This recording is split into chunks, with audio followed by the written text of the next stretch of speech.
Hi, I'm Alyssa, and welcome to Art This Week. On this week's episode, we continue our coverage of the Moderns exhibition, Mexico Inside Out, Themes in Art Since 1990. Today, we speak with the artist Yoshua Okón about his work in the exhibition. Now for Art This Week.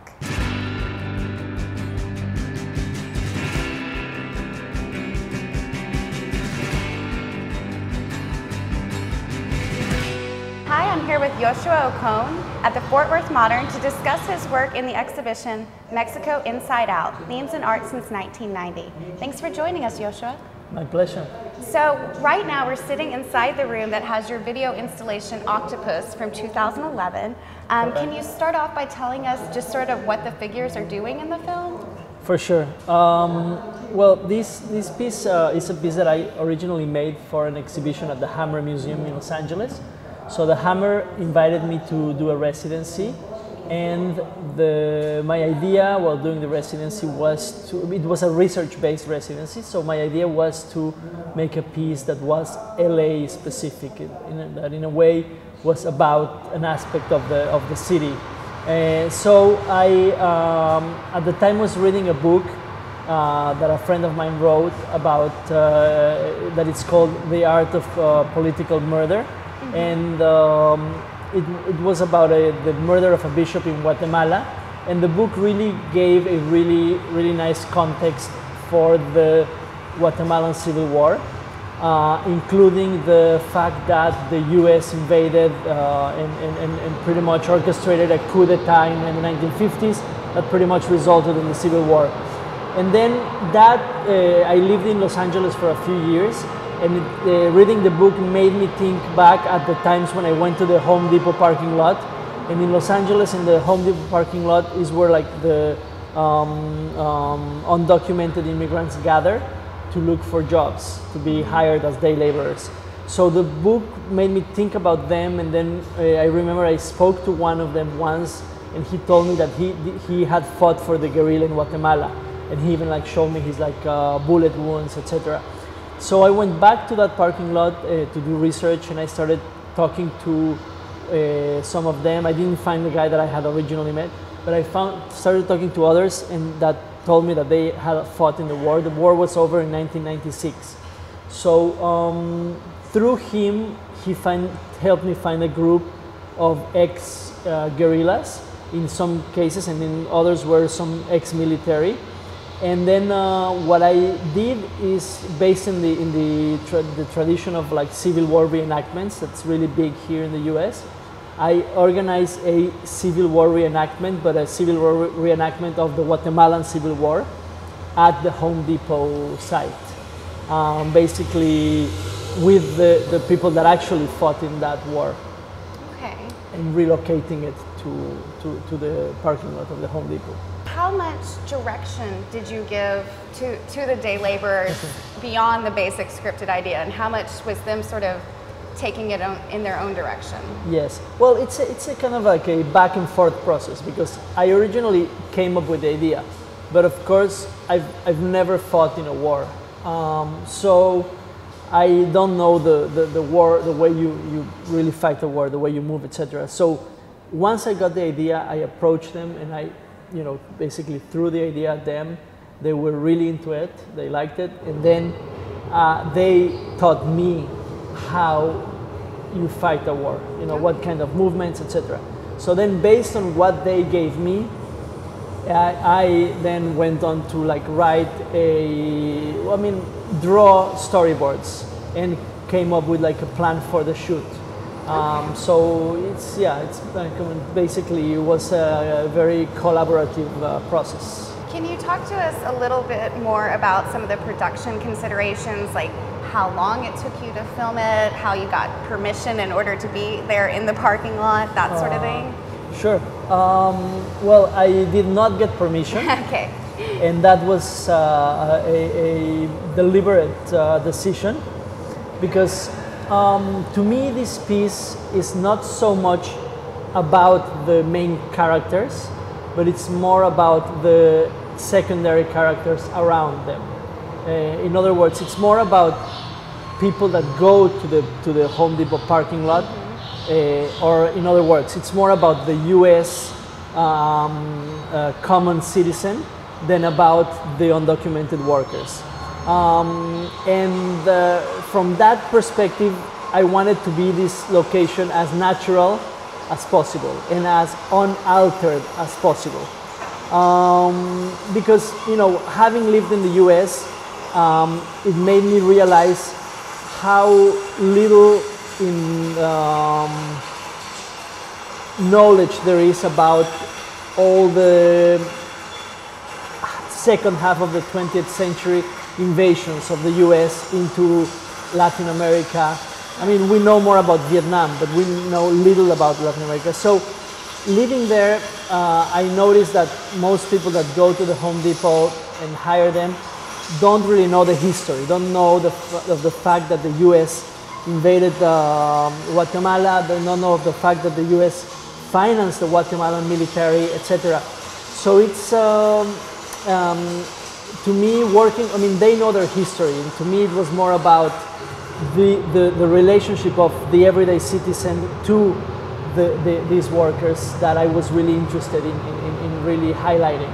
So going a little further into that, yes. You know, most of your works obviously have this element of interest in viewer participation. Yes.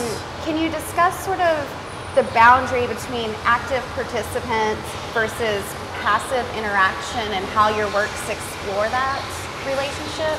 I mean,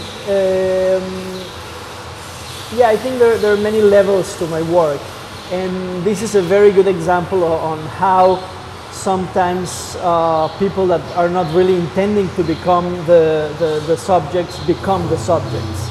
So let's say that the workers and the performers are some kind of bait, so that the real characters become people around them. So from that point of view, even if you're not aware of the fact that you're becoming a character, as a shopper that just goes to Home Depot to get your plywood or whatever, you in a way get thrown into the picture. And in a way, I mean, in more general terms, that's what I'm interested in doing with my work. I mean, I'm basically interested in implicating the viewer, both the viewer in the museum that comes and sees the work, and also the viewers of the performance. Because what the costumers in the Home Depot were doing, they were basically witnessing a performance, even if they were not paying attention at times, but they were witnessing a performance that were going on, and by witnessing that performance, they become the characters in the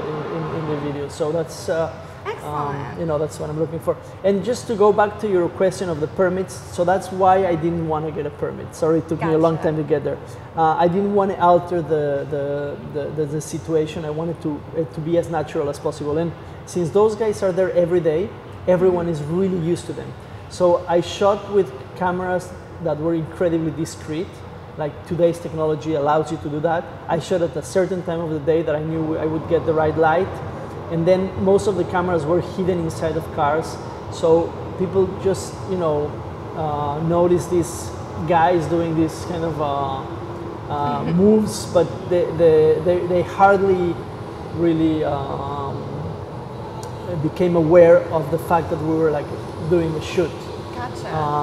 And of course that was a double-edged sword, because on the one hand I got like a more realistic situation, but on the other hand I didn't have a permit, so then I had to negotiate with the Home Depot guards to let me stay and shoot.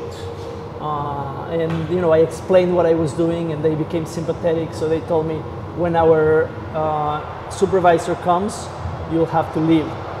And then when the supervisor came, I also talked to him and explained what I was doing. And then he told me, when my supervisor comes, then you really have to leave. So 6 hours later, the supervisor of the supervisor came, and I was able to get like 90% of what I needed. Okay. So it only took me 1 day of going back there for about 2 hours to finish. A lot of your work, including Octopus that we've been talking about, you know, sort of uses humor to explore something that means something deeper. Yes. And you've also spoken many times about how the presence of humor doesn't mean you know, the absence of seriousness. Yes. Do you think about that line between humor and seriousness while you're filming, or does that emerge more during the editing process? Well, I mean, I think humor is an incredible tool that I like to use. Humor is great, and we use a lot of humor in our everyday lives. And the thing that strikes me is that there's usually this idea that when you're using humor, you're not being serious, and I don't think that's the case at all. You know, humor can be superficial, but also can be incredibly deep. In other words, there's no relationship between humor and seriousness. It depends on how you use humor. And so if you use humor in a serious way, it can really go a very long way. And this brings us back to the idea of implicating the viewer. Once you laugh, you are implicated. Once you laugh, you're already inside, and you cannot disassociate from what you're watching anymore.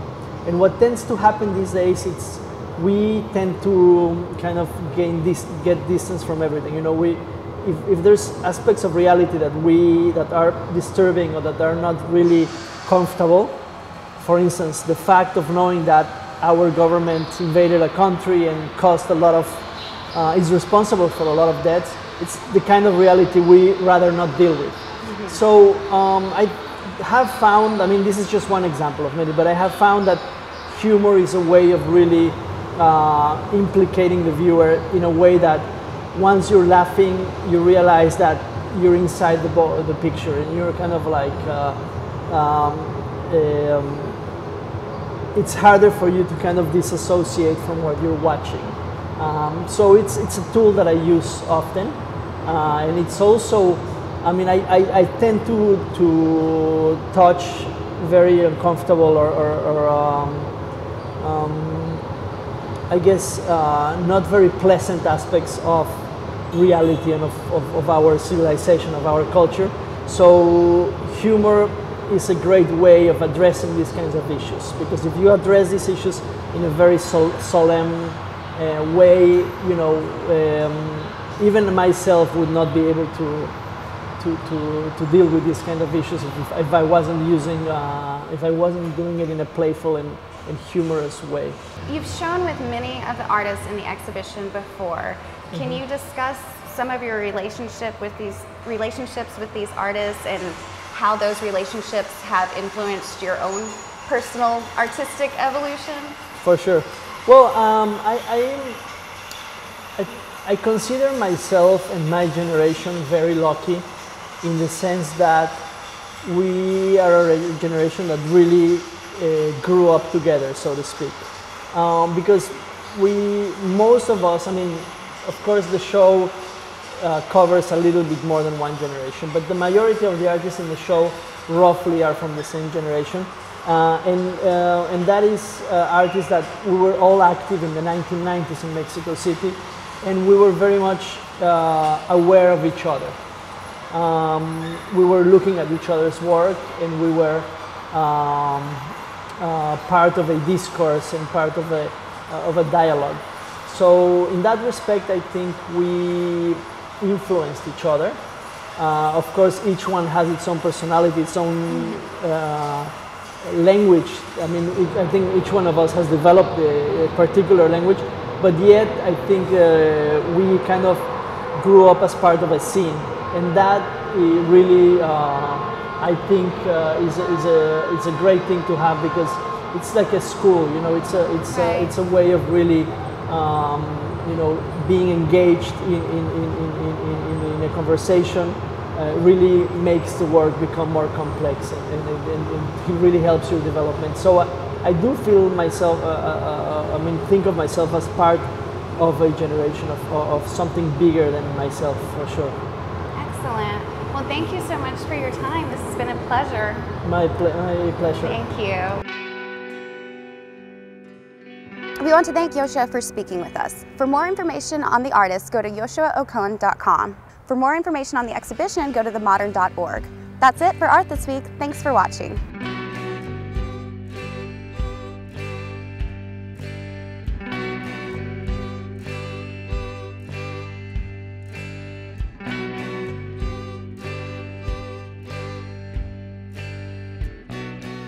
I still got your Polaroid.